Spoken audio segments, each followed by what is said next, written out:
The title of Duke of Rothesay and the other Scottish titles which I've had the honour to carry for so long, I now pass to Catherine. The secret had survived private meetings, sealed correspondence, and the most carefully controlled coronation preparations in modern royal history. But it could not survive Sophie's conscience. Days before Catherine was expected to stand before the nation as the future of the monarchy, Sophie discovered that Charles had secretly approved a coronation arrangement designed to restrict Catherine's future authority, and had deliberately kept her name off the briefing. What happened next transformed a private deception into a royal reckoning. Before we go deeper into what this really means for the royal family, make sure to subscribe so you don't miss a single update. Sophie stood alone in a Windsor sitting room, staring at the sealed memorandum before her. A coronation memorandum was a document controlling duties, precedents, and authority surrounding a monarch's crowning.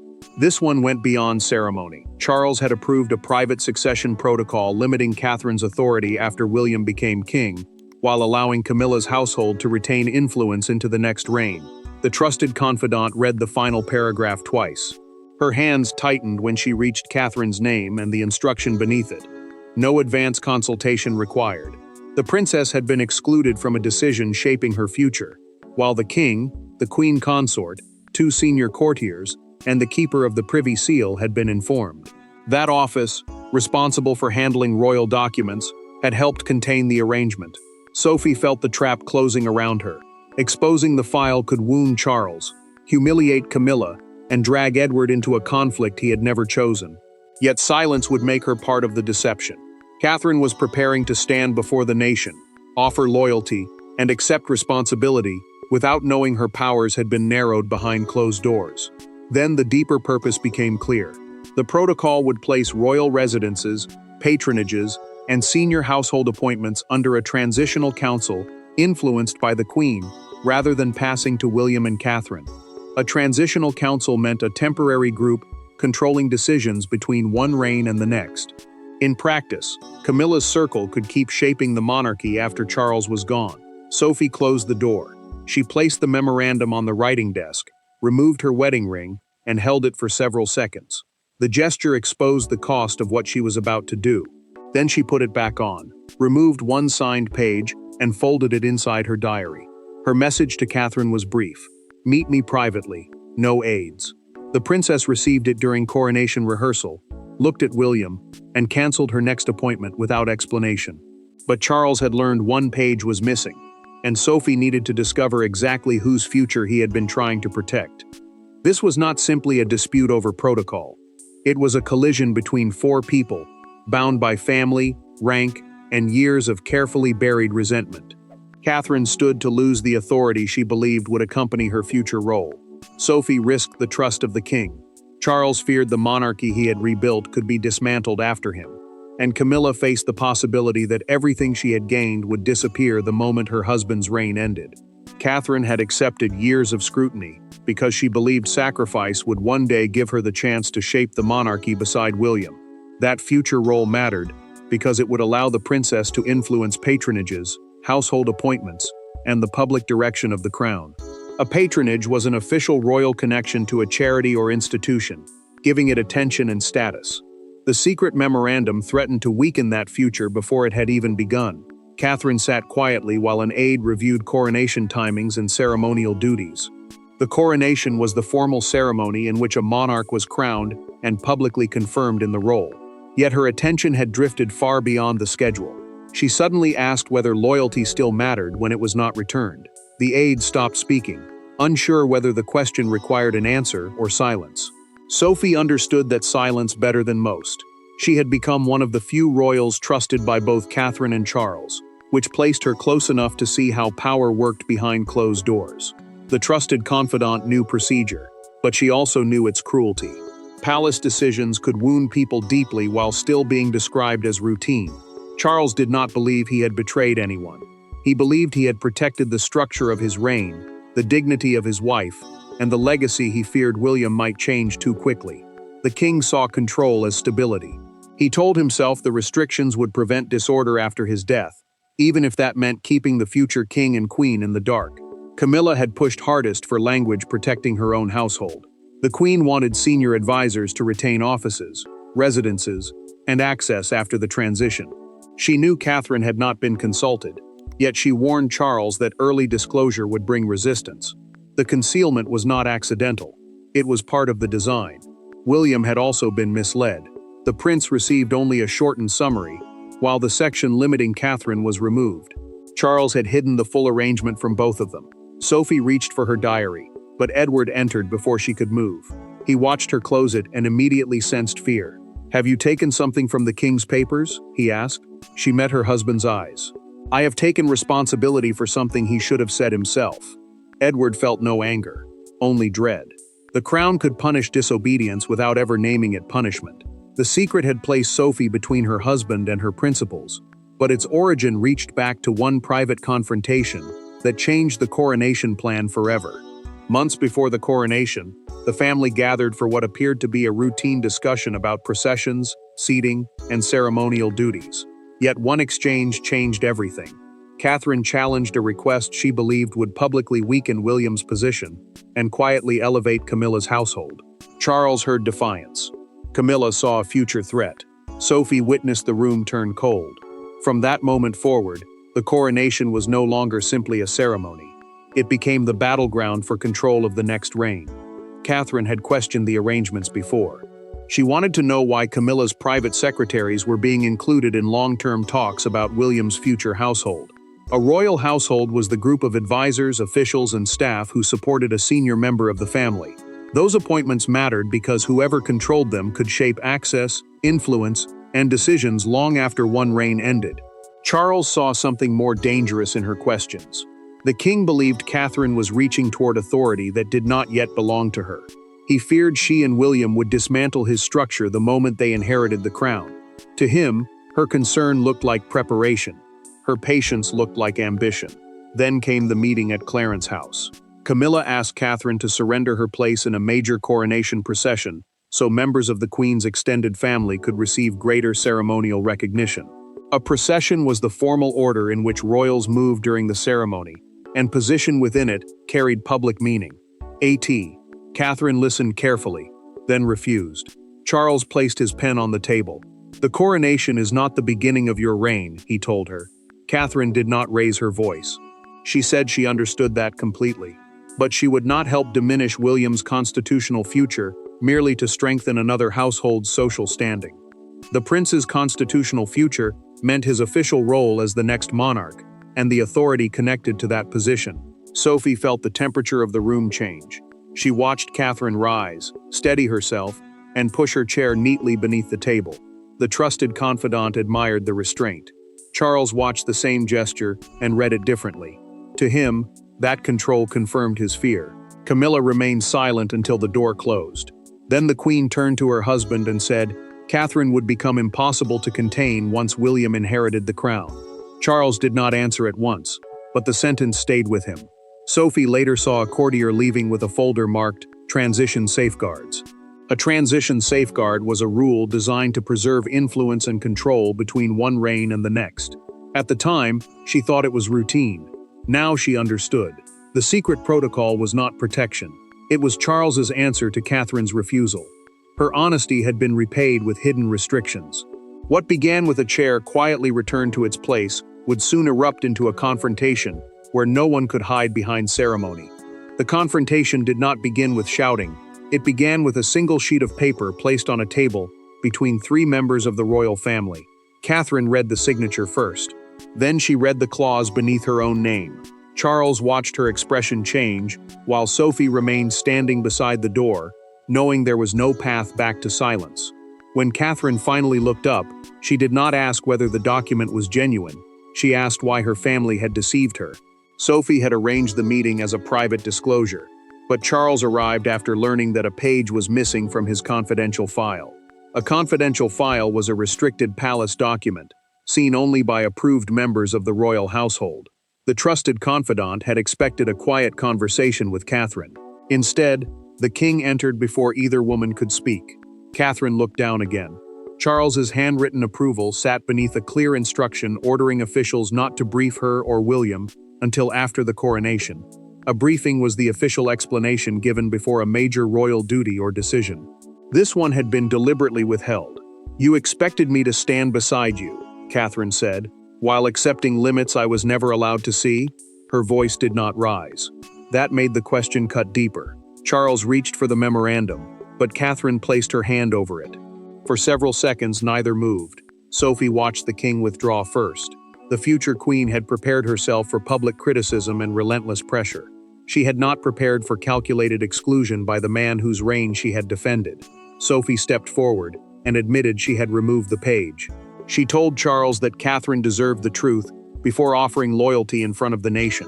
The king answered that loyalty meant respecting the sovereign's decisions, even when those decisions were difficult. A sovereign was the reigning monarch who held formal authority over the institution. Catherine turned toward him. Loyalty is not blindness. Charles finally revealed his motive through the private conversation unfolding in that room. He said the memorandum had been created to stop William and Catherine from stripping Camilla of security, residences, and standing after his death. The Queen's institutional standing meant her formal place, privileges, and access within royal life. Catherine's heartbreak hardened into resolve. She told him neither she nor William had planned to humiliate Camilla. By hiding the arrangement, Charles had created the conflict he claimed to be preventing. He had mistaken fear for foresight and secrecy for protection. Then the door opened. William entered after receiving Catherine's urgent message. The prince saw the signed page, looked directly at his father, and asked one question: can a coronation still mean loyalty when it begins with deception? Catherine had demanded an explanation, but William's arrival transformed a family betrayal into a struggle over who possessed the power to stop the coronation machinery. Charles possessed the title, the household, and the authority to approve every detail of the coronation. Yet the secret memorandum revealed the limit of royal power. He could command procedure, but he could not force trust. William now held the one form of leverage. His father had underestimated his participation as heir. Sophie had exposed the deception. Catherine had rejected its terms, and the king faced a devastating possibility. The ceremony could continue, but the family at its center might fracture publicly. Charles knew his advantage was immense. The king controlled coronation planning, senior appointments, royal residences, and access to official papers. His courtiers argued that the memorandum remained within his authority. A royal household was the network of advisors, staff, and officials, serving senior family members, and controlling that network meant controlling influence after the ceremony ended. William held a different kind of power. The prince could not legally overrule his father, but he could refuse to participate beyond the minimum required role. As heir, his presence represented continuity between the current reign and the next. Without his full support, the coronation would appear united in form and fractured in truth. William followed Catherine into an adjoining room and demanded to know why she had confronted Charles without calling him first. She answered that Sophie had given her minutes, not choices. The future king stopped, heard the hurt in her voice, and apologized at once. His anger had found the wrong target. Sophie faced her own reckoning. Edward warned that the palace could remove their duties and accuse her of mishandling confidential material. The trusted confidant replied that losing responsibilities would hurt less than watching Catherine discover the betrayal after kneeling before Charles. Her husband understood. He also knew the crown could punish them quietly. Camilla then entered and insisted the safeguards had been Charles's idea. William placed a handwritten amendment before her. The Queen recognized her own phrasing immediately. It protected the authority, offices, and access of her household after the transition. Her influence could no longer be denied. The deeper mechanism was worse. The memorandum required William to seek approval from a transitional council before replacing key officials. That council was a temporary group managing the shift between reigns. In practice, Charles's chosen network could restrain the new king for 2 years. William gave his father a choice: withdraw the memorandum before the final rehearsal, or he and Catherine would attend only in the minimum roles required.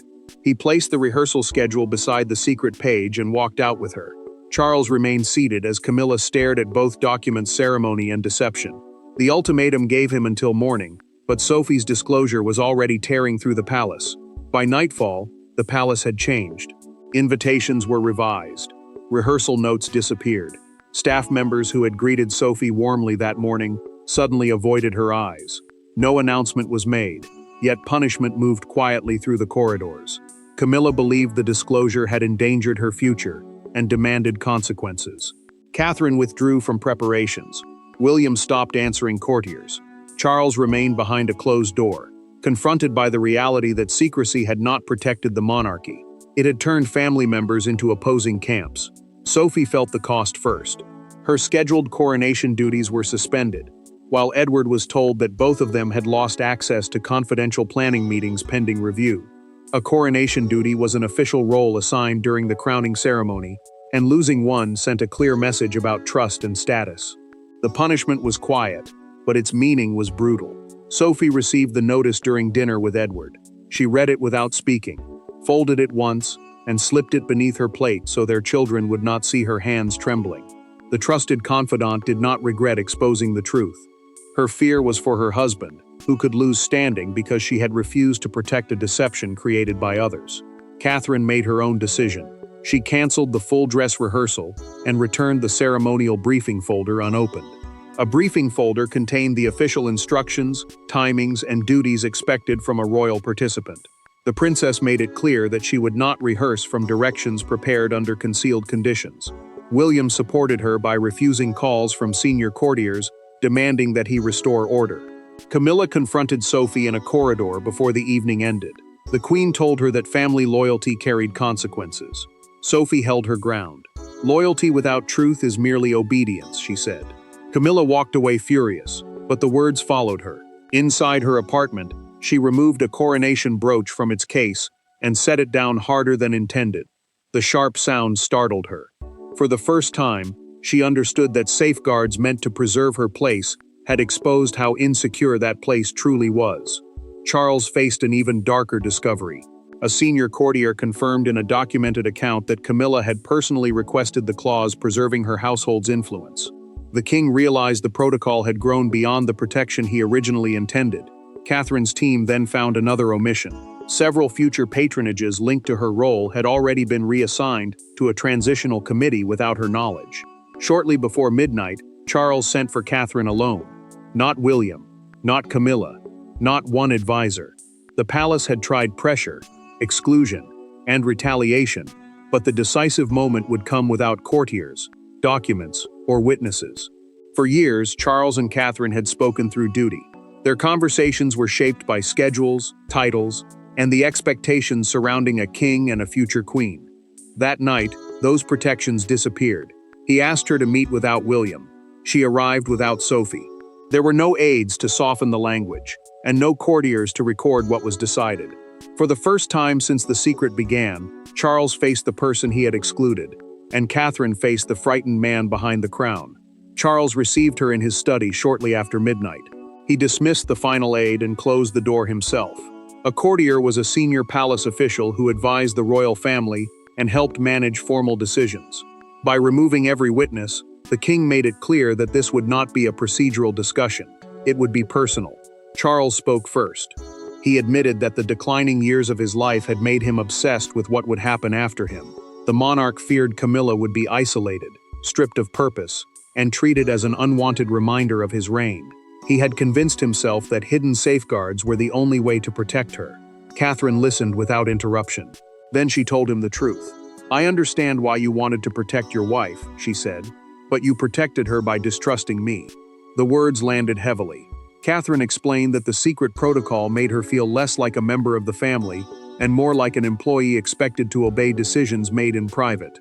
She had defended Charles through public pressure, accepted years of scrutiny, and prepared herself to serve beside William. Yet the king had still treated her future authority as a threat. Charles removed his glasses and pressed his fingers against his eyes. His recorded private confession was simple. "I mistook control for protection." Catherine did not comfort him immediately. She allowed the silence to remain until the admission had fully settled. The king then acknowledged something deeper. Her popularity frightened him, because it reminded him how quickly public affection could move beyond the sovereign. He feared becoming overshadowed inside his own reign. Catherine reached into her folder and placed an unsigned assurance before him. A royal assurance was a written promise setting out how a family member would be treated in future. It guaranteed Camilla security, dignity, and a continued charitable role after any transition. The secret protocol had never been necessary. Catherine told Charles she would honor the assurance only if he withdrew every hidden restriction and restored Sophie's duties completely. She had not entered the room to defeat him. She had come to stop fear from controlling her future. Charles took out his fountain pen, then paused. "Will William ever trust me again?" Catherine held his gaze. "That depends on what you do next." The king had admitted the truth in private, but the monarchy would not recover until the consequences were addressed in public. By morning, the palace could no longer contain the story. A leaked reference to a coronation safeguard agreement reached the press, and the private conflict became a national argument about power, marriage, succession, and trust. Catherine's absence from rehearsal intensified speculation. Sophie's withdrawn duties raised darker questions. Outside the palace gates, the public did not see a technical disagreement. They saw a future queen deliberately excluded, and a woman willing to risk her own position to warn her. The first shock came during a live morning broadcast. The presenter stopped the scheduled program and announced, "Coronation crisis. Secret transition plan divides royal family." A transition plan was an official arrangement controlling how duties and influence passed from one reign to the next. In seconds, palace whispers became a national spectacle. Charles approved a restrained statement through the Royal Communications Office. That department managed public messages issued in the monarch's name. The statement described the dispute as an internal review of ceremonial arrangements, but the explanation failed immediately. Catherine, William, and Sophie were all missing from rehearsal. Their absence said more than the palace denial ever could. Sophie watched the coverage from home with Edward beside her. One commentator called her courageous. Another accused her of betraying the king. The trusted confidant remained still until the criticism became personal. Then her husband quietly took the remote and switched off the television. She had expected punishment from the palace. She had not expected the entire country to judge her conscience before breakfast. Charles faced a harsher truth. The king opened one newspaper after another and found Catherine's name dominating every front page. One showed the princess leaving Windsor beside an image of Sophie returning home after her suspension. Between them stood a single headline, "The secret they kept from her." His attempt to prevent public conflict had created the worst possible story that he feared his own successor's wife. Camilla felt the humiliation just as deeply. The queen saw commentators dissect her influence and question why her household needed protection after Charles's reign. She finally understood that influence preserved through secrecy could never feel secure. It would always look borrowed, defensive, and fragile. Then public feeling found a symbol. Outside Buckingham Palace, a woman placed a handwritten card against the railings. It read, "A future queen deserved the truth." Within an hour, dozens of similar notes appeared beside it. Charles could no longer wait. He authorized a revised statement confirming that every undisclosed restriction had been withdrawn. William and Catherine would be fully consulted, and Sophie's duties were restored immediately. But the final rehearsal still remained. The family would have to stand together for the first time since the exposure, and the public had already delivered its judgment. The final verdict now belonged to them. The final rehearsal began in silence. Charles arrived first. Catherine entered beside William. Sophie followed with Edward, restored to the position from which she had been removed. Camilla came last, carrying the knowledge that the arrangement designed to preserve her influence had nearly shattered the family around her. No speech could erase what had happened. Yet one decision could define its meaning. The monarchy had to choose between secrecy and trust, and this time, the choice would be made in full view of everyone involved. Charles placed the original memorandum on the table and confirmed that every copy had been withdrawn. A cancellation order was a formal instruction, ending an approved royal arrangement and removing its authority. The king signed it before William, Catherine, Sophie, Edward, and Camilla, then set down the pen without trying to soften what the act meant. The secret protocol was finished. William placed a new transition charter beside his father. That charter was a written agreement defining how duties, staff, residences, and authority would pass from one reign to the next. It guaranteed Camilla security, dignity, and continued charitable work, while confirming that Catherine and the future king would control their own household when the crown passed to them. Charles turned to Catherine. He admitted that fear had transformed protection into exclusion. The monarch did not ask her to forget the deception. He asked only that she judge him by the action he was taking to correct it. Catherine accepted the apology without pretending the damage had disappeared. She promised that Camilla would never be humiliated, abandoned, or stripped of purpose. But the princess made one condition unmistakable: no future decision concerning her role would ever again be made without her presence. Sophie then heard the words she had risked everything to force into the open. Charles restored her duties and thanked her for confronting a truth the family had tried to manage. The trusted confidant exhaled as Edward took her hand. Her conscience had not destroyed their place within the monarchy. It had given that place meaning.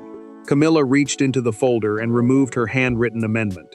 The Queen looked at Catherine, then tore the clause in half herself. She would receive protection, but not hidden control. Catherine moved her chair closer to the table rather than leaving. William placed his hand on the new charter. Sophie remained beside Edward. No one celebrated, but no one walked away. The secret had been born from Charles's fear of what would happen after his reign. Its exposure taught him what his legacy required before that reign could be honored. Not control, hidden safeguards, or obedience purchased through silence, but trust freely given. The coronation proceeded with Catherine, fully informed, Sophie restored, Camilla protected, and the secret protocol permanently abolished. The crown survived because one woman refused to let deception become tradition. There was nowhere left for the secret to hide, and nothing left unresolved. Thanks for watching. Please don't forget to like and subscribe, and we will see you in next one.